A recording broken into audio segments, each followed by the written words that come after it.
ప్రభునందు ప్రియులారా, మన ప్రభు అయిన యేసుక్రీస్తు నామమున మీ అందరికీ వందనములు తెలియజేయుచున్నాను.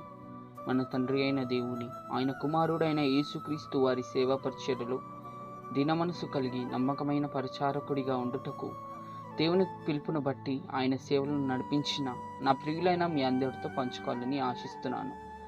తాను 1972వ సంవత్సరంలో మే మాసంలో 20వ తేదీన తన తల్లిదండ్రులైన డి పోచయ్య అబ్రహాం గారు మరియు బాలమ్మ మరియమ్మ గారులకు 6వ సంతానంగా జన్మించారు.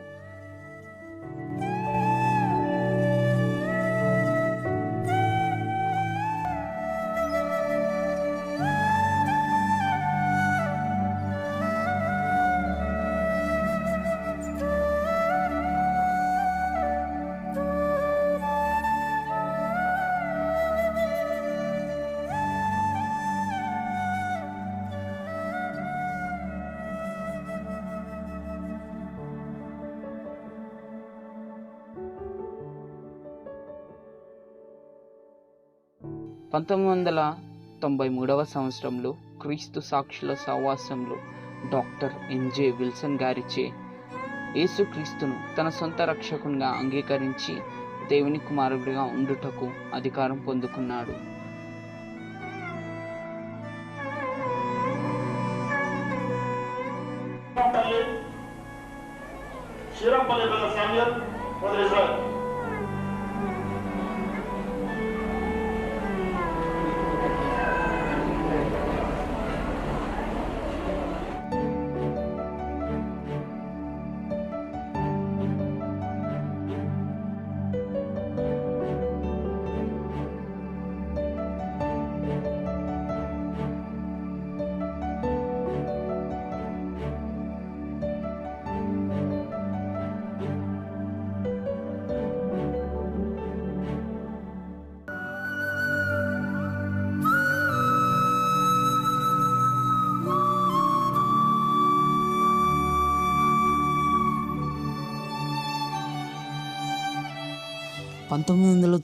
సంవత్సరంలో యేసుక్రీస్తు ప్రభును తన సొంత రక్షకునిగా అంగీకరించిన నాటి నుండి ఆయన పరిచర్యలో వ్యాపారం చేస్తూ దేవుని సేవను కొనసాగించేవాడు.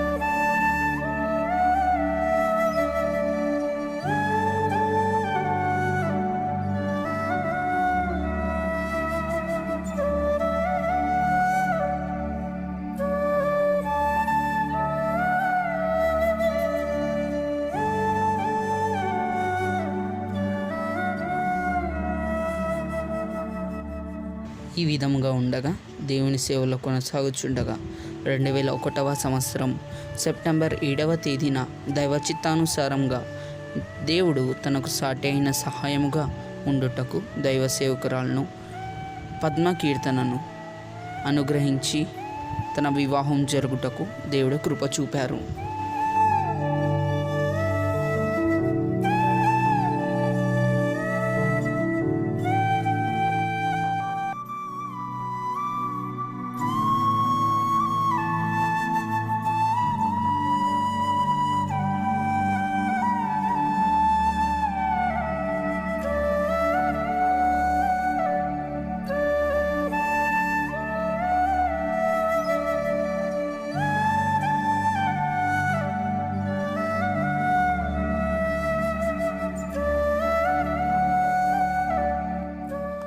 దైవ సేవకురాలు సేవలో సహకారిగా పరిచర్యలో ఆసక్తితో, విశ్వాసముతో, ఆత్మల భారముతో, కన్నీటి ప్రార్థనతో దేవుని సన్నిధిలో ఆనందిస్తూ ఆయన పరిచర్యలో ఇరువురు కూడా నమ్మకముగా కొనసాగుతుండగా దేవుడు ఇరువురిని ప్రేమించి 2002 సంవత్సరంలో మొదటి గర్భఫలమును బహుమానముగా అనుగ్రహించారు. దేవుని దర్శనము ప్రకారము అతనికి విల్సన్ అని నామకరణము చేయడం జరిగింది. 2004లో రెండవ గర్భఫలమును బహుమానముగా అనుగ్రహించారు. దేవుని దర్శనము ప్రకారము అతనికి సమూయేల్ అని నామకరణం చేయడం జరిగింది. కీర్తనలు 127 3వ వచనం ప్రకారము చక్కని కుమారులను ప్రభువు దయచేశారు.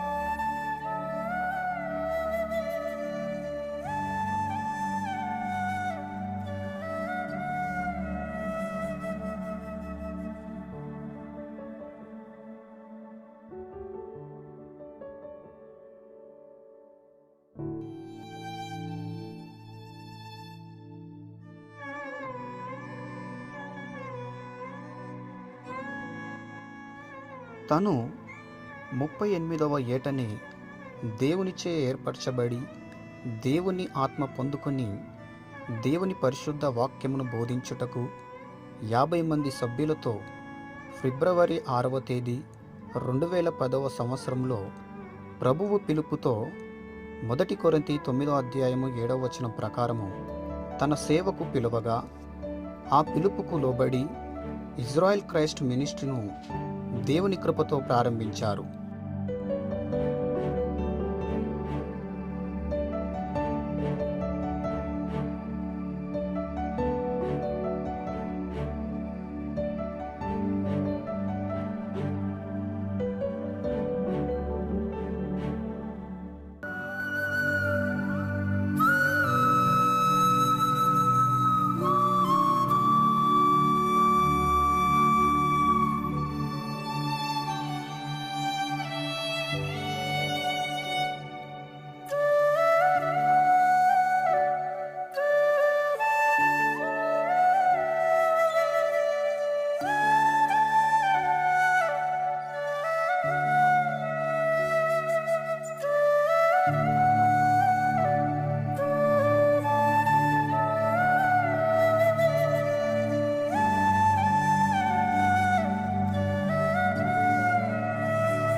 రెండు 2011వ సంవత్సరం నుండి సువార్తను మరింత విస్తారముగా ప్రకటించుచు ఇజ్రాయెల్ క్రైస్ట్ మినిస్ట్రీ ద్వారా శివరంపల్లి మరియు పరిసరాల ప్రాంతాలకు సువార్తను వ్యాపింపజేయుచు మోకాల ప్రార్థనతో ఉపవాసముతో ఆత్మల భారముతో దేవునికి మొరపెట్టుచు పాపబంధకాలలో ఉన్న వారిని దేవుని యొద్దకు నడిపించుటకు దేవుడు కృప చూపించారు.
సంవత్సరంలో సంఘ పరిచర్యలో పరిశుద్ధాత్మ దేవుడు నూతన ఉజ్జీవమును రగిలింపగా ఎందరో ప్రజలు తమ పాపములు ఒప్పుకొని యేసుక్రీస్తు ప్రభువని తమ సొంత రక్షకునిగా అంగీకరించి సంఘములో చేర్చబడ్డారు.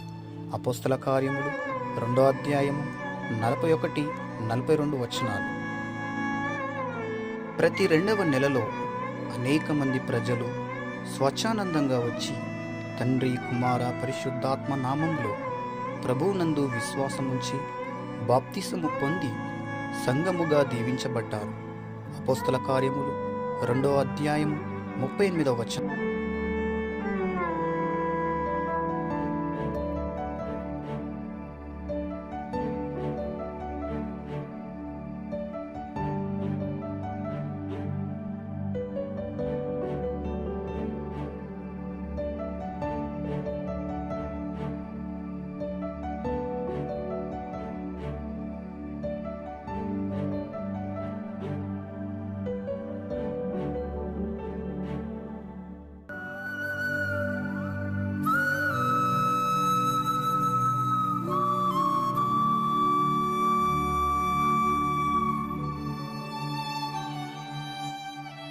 పాస్టర్ ఇజ్రాయెల్ గారు ఆత్మీయకంగా ఎన్నో కుటుంబాలను నడిపించడం, వారిని ఆయన రాకడ కొరకు సిద్ధపరచడమే కాకుండా దేవుని ప్రేమను బట్టి అనేక మందిని ఆదరించి వారిలో విధవరాండ్లు, పేద పిల్లలు, అనాథలు, కష్టాలలో ఉన్న ఎన్నో కుటుంబాలను ఆదరించబడ్డారు.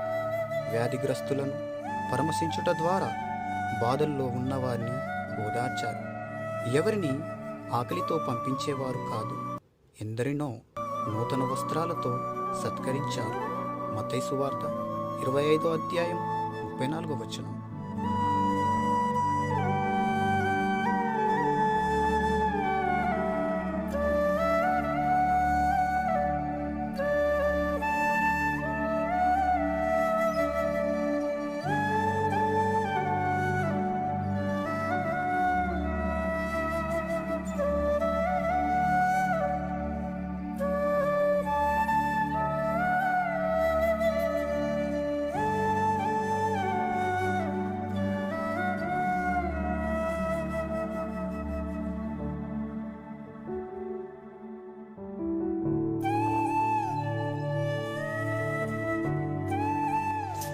పాస్టర్ ఇజ్రాయెల్ గారు ఎందరికో ఒక మంచి మాదిరికరమైన జీవితమును చూపించిన సేవకులు. ఎందరో యవనస్తులు ప్రభు పరిచర్యలు ప్రేమగా ప్రయాసపడుటకు నేర్పించిన ఒక మంచి ఆత్మీయ నాయకుడు. మరి ఎందరో సేవకులు, సువార్థికులు ఆత్మీయకంగా, ఆర్థికంగా ఆలంబనంగా నిలిచి ప్రోత్సహించిన మంచి వ్యక్తి.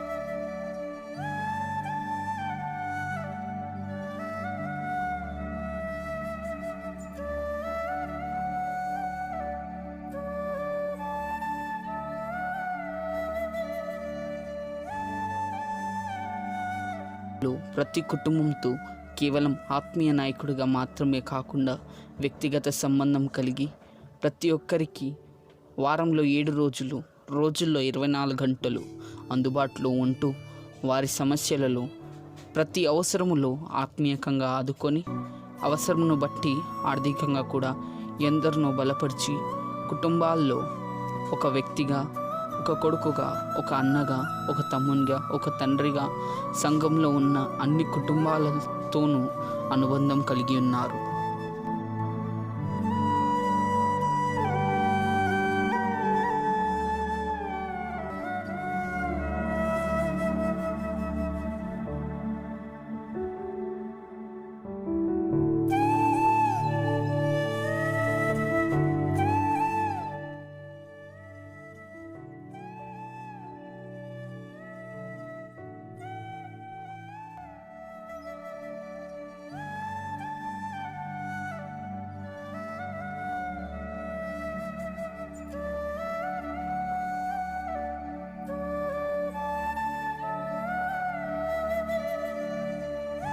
అలాగే ప్రతి వ్యక్తిని దేవునికి సమీపస్తులుగా చేయుటలో దీవారాత్రులు ప్రయాసపడేవారు.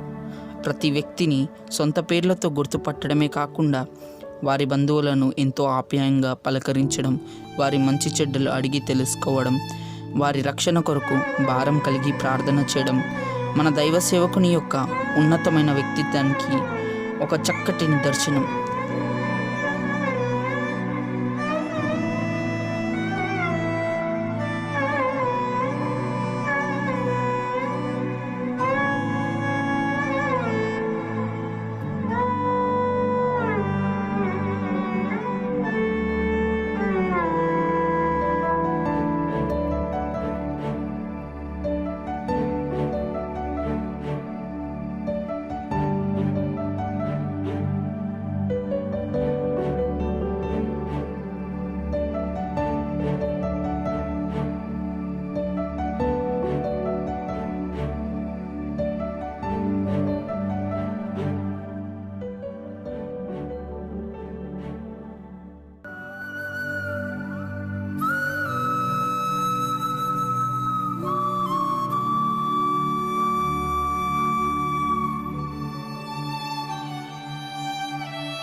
దైవ సేవకుడు ఇజ్రాయెల్ గారు తన తుదిశ్వాస వరకు ఆరోగ్యకరమైన బోధల్లో సంఘ బిడ్డలను పెంచుటకు ఎంతో తీవ్రమైన ఆశ కలిగి ఉండేది. అలాగే దుర్బోధ ఏది సంఘంలోనికి రాకుండా ఎంతో మెలకువ కలిగి ప్రార్థన ప్రయాసముతో పాటుపడిరి. 1 తిమోతి గారికి రాసిన పత్రిక 4వ అధ్యాయము 12వ వచనం.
సమాజంలో, సంఘములో, గృహములో మనమందరము కూడా ఎక్కడెళ్ళినా కానీ మంచి గుణగణాలు కలిగి ఉండాలని ప్రభు వాక్యం సెలవిస్తుంది. ఈ వాక్యం విన్న వారందరూ కూడా ఆశీర్వదించబడ్డారని ప్రభు పేరట నేను దేవుని ఎంతగానో స్తుతిస్తున్నాను. దేవునికి మహిమ కలుగును గాక. ప్రియమైన ఇజ్రాయెల్ కుటుంబమా, నా సంగమా, నా సహోదరులారా, ఈ 10 సంవత్సరాల సేవా జీవితంలో మీ అందరినీ దేవుని తట్టు తిప్పడానికి, దేవునిలో శ్రేష్ఠులుగా, ఆయనకు ఇష్టలైన బిడ్డలుగా మీరు జీవించడానికి, మీరందరూ ఆత్మీయంగా ఎదగడానికి దేవుడు నన్ను ఏర్పరచుకున్న రీతిని బట్టి ఆయన పరిచర్యలో నమ్మకముగా వాడుకొనుటకు తన ఎడల ఆయన చూపిన కృపను బట్టి దేవునికి కృతజ్ఞతాస్తుతులు చెల్లించుచున్నాను. ప్రియమైన సంగమ, యేసు ప్రభుని నేను ఎలా అయితే మాదిరిగా తీసుకొని జీవించానో మీరు కూడా అదే మాదిరిగా తీసుకొని అంతము వరకు దేవుని కొరకు జీవిస్తూ చివరి వరకు మంచి పోరాటము పోరాడుతూ మీ కుటుంబాలను, మీ బిడ్డలను దేవుని బోధలో పెంచుతూ మన ప్రభువును ఆర్భాటముతోనూ, ప్రధాన దూత శబ్దముతోనూ, దేవుని బూరతోనూ ఎదుర్కొని వరకు నమ్మకముగా, విశ్వాసముగా దేవుని సువార్తను ప్రకటిస్తూ దీవారాత్రులు దేవుని వాక్యమును ధ్యానిస్తూ ఆయన సన్నిధిలోని నమ్మకమైన సంతోషమును పొందుకుంటూ నా సేవ యొక్క ఈ ప్రయాసము వ్యర్థము చేయకుండా మీ తుది శ్వాస వరకు దేవునిలో నమ్మకముగా, విశ్వాసముతో జీవించాలని, దేవుని యొక్క రాజ్యవ్యాప్తి కొరకు మీ వంతు మీరు ఆత్మను సంపాదించి దేవునికి ఇష్టలైన బిడ్డలుగా ఉండాలని ఆశిస్తూ ఈ యొక్క సేవా పరిచర్యలో నాతో సహకరించిన నా యొక్క సహోదరులందరికీ నా హృదయపూర్వకంగా వందనాలు చెల్లిస్తూ మిమ్మల్ని ఎంతగానో ప్రేమించిన మీ ఆత్మీయ తండ్రి, మీ ఇజ్రాయెల్.